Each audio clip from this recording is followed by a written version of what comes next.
மணி நேரத்தில் நீலகிரி, கோயம்புத்தூர் மாவட்டங்களில் மிதமான மழைக்கு வாய்ப்பு இருப்பதாக வானிலை ஆய்வு மையம் தெரிவித்திருக்கிறது. இதுகுறித்தான முழுமையான விவரங்களோடு எமது செய்தியாளர் ரேவதி இணைப்பில் இருக்கிறார். வணக்கம் ரேவதி, எந்தெந்த மாவட்டங்களில் இன்று மழைக்கான வாய்ப்பு இருக்கிறது? சென்னையை பொறுத்தவரை வானிலை நிலவரம் என முழு விவரங்களை பதிவு பண்ணலாம்.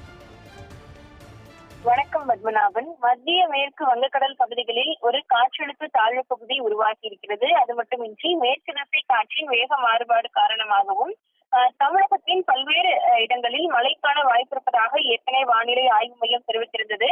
குறிப்பாக தமிழகத்தில் ஒரு சில இடங்களிலும் புதுவை, காரைக்கால் பகுதிகளிலும் இடி மின்னலுடன் கூடிய லேசானது முதல் மிதமான மழையும், நீலகிரி, கோயம்புத்தூர்